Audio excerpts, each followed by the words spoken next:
Bonjour à tous, on se retrouve aujourd'hui dans un nouveau point lecture où, comme d'habitude, je vais vous présenter 3 de mes lectures. Dans un premier temps, j'aimerais vous parler du premier tome de la prophétie des anges traqué, écrit par Marina Joy Sharp et paru aux éditions Hepta Publishing. Dans cette histoire, donc, nous allons rencontrer Anna, une lycéenne presque normale si l'on nommait cette étrange habitude qu'elle a d'avoir des prémonitions. Rêves étranges qui, dans une petite ville américaine comme celle où elle habite, ne passent pas réellement inaperçus. Bref, on ne peut pas dire qu'Anna soit réellement bien accueillie par le reste de la population. Elle va tout de même à l'école et elle a tout de même son cercle d'amis qui sont vraiment sincères, qui sont là pour elle, et je pense que c'est sincèrement ce cercle qui vont permettre à Anna de tenir debout. En plus, depuis quelque temps, Anna va rêver d'un étrange jeune homme du nom de Zeke. Étrange jeune homme si on peut l'appeler comme ça, puisque en réalité, dans son rêve, Zeke semble bel et bien être un ange, le revers de la médaille étant que Anna, elle, semble bien en danger de mort. Lorsqu'un matin, Anna va apercevoir le jeune homme en chair et en os sur le parvis de son école, elle va comprendre que sa vie est prête pour un irrémédiable tournant. En premier point sur ce roman, je tiens à noter que malgré le fait que le folklore soit classique entre guillemets, puisque l'on y parle ange et démon, l'autrice a fait un formidable travail afin de nous offrir une version revue et corrigée. Et comme elle a fait un énorme travail, eh bien vous avez des annexes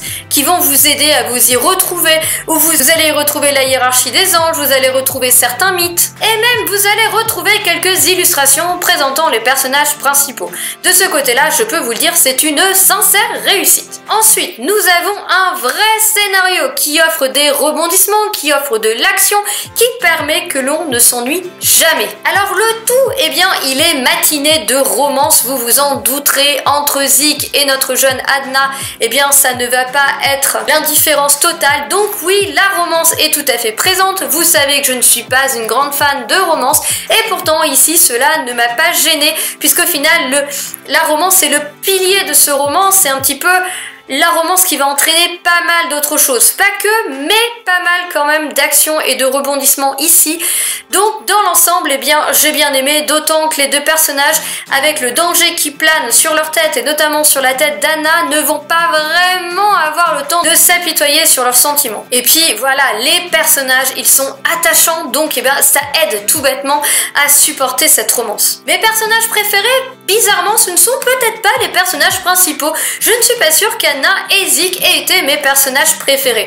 Anna, parce que quelquefois elle peut être sincèrement tête à claque, très tête de mule, et on a juste envie de lui coller une tarte en travers de la figure. Zeke, quant à lui, eh bien, il arrive un petit peu en moi je sais tout, vous m'obéissez, etc. Un peu trop sûr de lui, c'est pareil, de temps en temps je lui aurais bien mis une ou deux tartes pour le plaisir. Ceci étant dit, ce que j'aime avec ces personnages, c'est que justement ils ne sont pas parfaits. L'auteur leur a donné des défauts. Oui, Anna parfois est capricieuse et prend pas forcément les bonnes décisions. Oui, Zeke est parfois trop protecteur, trop vraiment la tête à claque, qui sait un petit peu tout mieux que tout le monde. Et oui, ils ont des défauts. Et voilà, même si de fait ce ne sont pas mes personnages préférés, dans l'ensemble, j'ai adoré le fait que les personnages ici, ils soient humains, tout simplement. On n'a pas le héros et l'héroïne parfait et parfaite. Bon, malgré tout, ils sont quand même un petit peu dans les codes du genre, même si, même s'ils ne rentrent pas à 100% parce qu'ils ne sont pas parfaits, oui, forcément, vous allez rencontrer des caractéristiques chez ces deux personnages qui sont typiques du genre, mais qu'à cela ne tienne, puisqu'au final, ça fonctionne.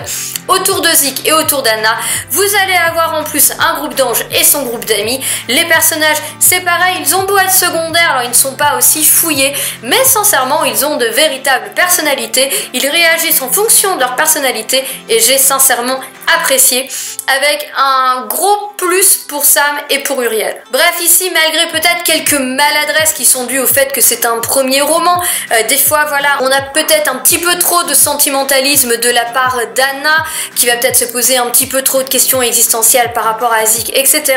Je trouve que les différents points du roman sont, ma foi, fort réussis. Malgré la trame de base avec les anges et les démons qui est classique, on a beaucoup d'originalité, on a de l'action avec des surprises et des rebondissements, et on a des personnages attachants. Bref, je trouve que tous les points ont été vraiment réussis. Et je dirais que cet attachement que l'on porte aux personnages est certainement grandi par le fait que ce sont eux qui s'expriment. Je m'explique, vous avez ici plusieurs points de vue, donc les points de vue principaux reviennent forcément à Zik et à Anna, mais de temps en temps vous avez des chapitres qui sont destinés à Uriel ou à Sam, etc. Et j'ai sincèrement adoré cette façon de procéder. Déjà, ça donne du dynamisme, on change de point de vue, on voit pas mal de choses et en plus on rentre dans la tête de nos différents personnages et donc voilà, moi je pense que ça fait grandir l'attachement qu'on leur porte. Donc vous l'aurez compris, Traqué fut pour moi une excellente lecture et je lirai la suite avec plaisir. Je vous ferai noter aussi au passage à quel point la couverture est totalement magnifique. En parlant de Traqué, vous le savez, j'avais fait un concours pour gagner 2 e-pubs grâce à la maison d'édition qui vous offrait 2 e-books. Et donc dans la barre d'infos, vous allez retrouver les 2 personnes qui ont gagné ces e-books. Je vais donc de ce pas, avant d'oublier, aussi contacter la maison d'édition afin qu'ils vous l'envoient. Je voudrais vous parler maintenant d'un roman que j'ai sorti tout récemment puisque je viens de le terminer et que je l'ai sorti dans le cadre du Cold Winter Challenge. Il s'agit de Stardust de Neil Gaiman et moi personnellement j'ai la version j'ai lu. J'aime beaucoup l'idée de sortir un petit peu de féerie comme ça aux alentours de Noël et Neil Gaiman c'est un auteur que j'avais découvert avec L'étrange vie de Nobody Owens qui était extra et qui avait des airs de conte et donc eh bien je me suis dit que si on retrouvait un petit peu la même atmosphère ici ce serait tout à fait sympa aux abords de Noël. Et bien c'est pari gagné puisque Stardust a réellement des airs de conte dans une féerie que j'ai trouvé adorable. Nous voici donc plongés dans le petit village de Wall, à une époque inconnue bien que lointaine, dans une Angleterre que nous connaissons mais pas tout à fait, puisque cette Angleterre abrite des créatures pour le moins inhabituelles. D'un côté de Wall, vous avez un mur avec une brèche et au-delà de cette brèche, eh bien vous rentrez dans le monde des fées, le monde où les humains ne mettent jamais les pieds, sauf une fois tous les 9 ans lors d'une foire où ils ont droit d'aller dans le champ d'à côté afin de rencontrer toutes les fées qui vont leur vendre moult merveilles. Dans cet univers pour le moins onirique, nous allons suivre les aventures du jeune Tristan, ma foi éperdu d'amour mais surtout éperdu de bêtises et de naïveté, qui va franchir le mur et partir dans ce monde inconnu afin de rapporter un morceau de l'étoile filante qu'il a vu tomber alors qu'il était avec sa belle et sa promise qui lui a dit « Je te donnerai ce que tu veux si tu me ramènes un bout de l'étoile ». Dulcinée, non promise car elle ne lui était pas promise, excusez-moi, mais Dulcinée qui, vous l'aurez compris, se fiche quand même un petit peu de sa tronche. Mais Tristan, dans toute sa naïveté, va sortir par le mur, aller en féerie et aller chercher son étoile. Vous vous douterez bien, eh bien, que tout ne va pas se passer comme prévu et que lorsqu'il va rencontrer cette étoile, eh bien, cela va lui faire pour le moins un choc.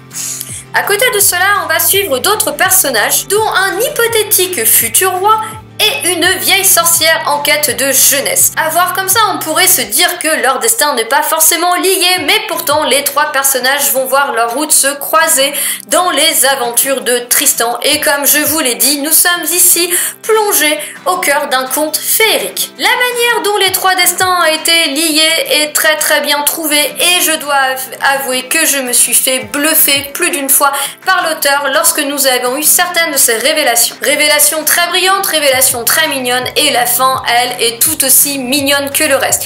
Alors quand je vous dis ça, on pourrait croire que Stardust est un petit bonbon édulcoré qui se mange comme ça. Oui et non, parce que, eh bien, au niveau du roi et de ses frères, ça n'hésite pas à s'entretuer. Quant à la sorcière, c'est pareil. Eh bien, elle n'hésite pas à jeter des sorts et à se débarrasser des gens. Donc non, ce n'est pas tout beau, tout rose. Stardust est quand même pour les adultes et on le ressent bien. Mais le conte, il est là, il est présent et c'est génial. S'il y a un reproche que je vais faire à ce roman, pour moi, c'est le manque de développement de l'univers. De fait, l'univers de l'auteur, comme je vous l'ai laissé entendre, il est dingue, il est plein d'idées, dans la pure lignée de ses contes. Mais du coup, j'aimais tellement cet univers, cette atmosphère, que j'aurais préféré qu'il approfondisse un petit peu plus toutes ces brillantes idées, afin de pouvoir être totalement immergé dans l'histoire. Là, du coup, j'ai trouvé que les actions, elles s'enchaînaient un petit peu vite. Alors certes, s'il ne l'avait pas fait comme ça, le roman aurait très certainement perdu ses allures de conte, parce que c'est vrai qu'en général dans les contes les événements s'enchaînent très vite et on donne pas vraiment d'explications, c'est comme ça hein. Du coup eh bah oui, le roman ne souffre d'aucun aucune longueur évidemment puisqu'il est très court et que tout s'enchaîne, on n'a pas le temps de s'ennuyer. Mais j'avoue que cet univers, je l'ai tellement adoré que j'aurais aimé avoir l'occasion de l'apprivoiser encore un peu plus. Ceci étant, j'ai quand même passé un très bon moment de lecture avec cet auteur une fois encore et je me ferai un plaisir de découvrir ses autres textes. Enfin, pour terminer cette vidéo, j'aimerais vous parler d'un roman qui est un contemporain young adulte avec How to Save a Life par Lauren McKellar et paru aux éditions du Chat Noir. Oui, j'associe bien Chat Noir avec contemporain young adulte puisque les éditions du Chat Noir, comme je vous l'ai dit si vous avez vu mon unboxing, ont une nouvelle collection qu'ils ont appelée Chat Blanc puisqu'ils avaient envie d'éditer des textes contemporains young adultes mais qui seraient hors du fantastique. Moi je dis grand bien leur a pris parce que je ne m'y attendais pas, mais j'ai adoré How to Save a Life qui est un véritable page turner et une fois que je l'ai commencé, sincèrement je l'ai lu jusqu'au milieu de la nuit. Pourtant vous savez que les contemporains me sortent de ma zone de confort. La première chose ici qui m'a attirée, ça a été la plume de l'autrice. Ça a été tout de suite. J'ai lu la 4e de couverture et je me suis dit, mon Dieu, mais cette plume, oui, il y a quelque chose. Oui, parce que c'est un petit peu mon problème quand je sors de l'imaginaire et donc de ces univers dont les personnages et l'univers en eux-mêmes me suffisent à me sortir et m'évader. Quand je suis dans du contemporain, il faut que la plume suive et j'aime assez avoir des jolies plumes pour réussir à m'évader. C'est le cas ici, c'est très poétique et donc eh bien ça, avec le résumé quelque peu mystérieux, je me suis dit que ça pourrait sincèrement le faire. Il va être très difficile de vous parler de ce roman puisque l'on aborde ici en fin de compte un sujet principal, toute la trame de l'histoire est autour d'un sujet principal, mais j'ai décidé de ne pas vous dévoiler le sujet puisqu'on ne dévoile pas dans la 4e de couverture et je pense qu'il est plus intéressant que vous le découvriez par vous-même. Donc voilà, comme vous pouvez vous l'imaginer, ça ne va pas être simple, mais je vais faire de mon mieux. Ce roman se passe en Australie, patrie de l'autrice, et nous allons rencontrer la jeune Lia qui est au lycée, Lia qui visiblement cache un lourd secret et dont la seule envie est d'obtenir une bourse d'études grâce à sa musique, la musique étant très importante ici, afin de pouvoir s'enfuir, faire des études dans une autre ville et ne plus voir tous ces gens qui, elle en est persuadée, ont pitié d'elle, ne font que la juger, etc. Elle ne veut plus entendre parler de son passé. Malheureusement, eh bien, au bout d'un moment, le passé vous rattrape. Nous allons suivre ici la vie de Lia.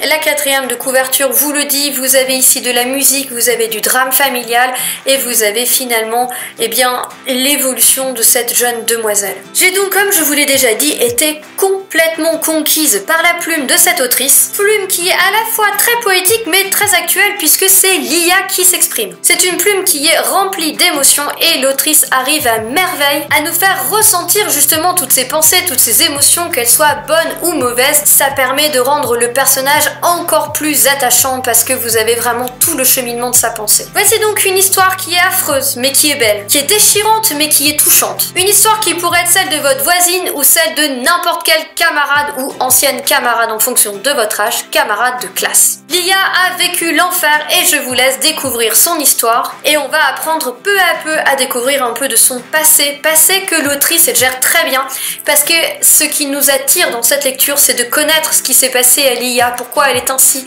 aujourd'hui, et l'auteur nous le dévoile au fur et à mesure par petites touches.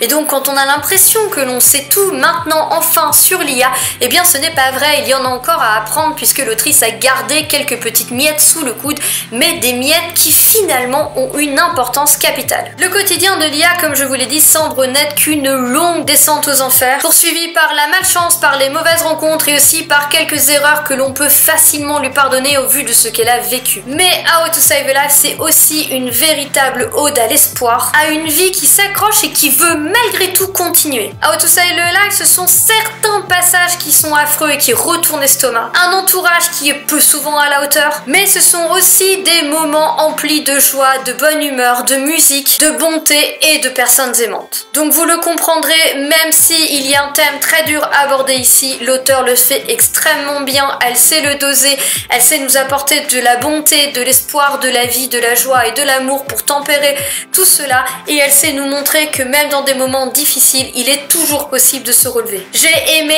toutes les idées de l'autrice et sincèrement, elle ne ménage pas son héroïne, je peux même vous dire qu'il y a un passage que j'ai vraiment lu en diagonale tellement tellement il était compliqué. J'ai beaucoup aimé aussi la façon dont l'autrice va nous éviter les clichés, notamment les clichés au niveau du dénouement, ça je ne vous dirai pas plus. J'ai aussi aimé la façon dont elle va nous balancer une vérité crue en pleine face, mais j'ai aimé aussi la façon dont elle est capable de nous parler d'amour et de bonté. En plus, la fin, elle est comme je les aime, moi il me faut une happy end, et sincèrement pour moi il était extrêmement important qu'après autant de galères, la joie et l'espoir illuminent enfin la vie de son personnage. C'est donc une très belle histoire qui déborde de sujets sensibles, des sujets qui sont difficiles, qui sont douloureux, mais l'autrice le fait avec énormément d'intelligence sur un roman dont la trame est très bien travaillée parce que vous avez énormément de choses forcément autour des sujets sensibles. Les personnages par exemple, ils sont réussis, ils sont crédibles, le rythme il est enlevé, il est toujours dynamique, il n'y a pas de longueur, on s'ennuie pas, et voilà, j'ai été sincèrement émue aux larmes au cours de cette lecture,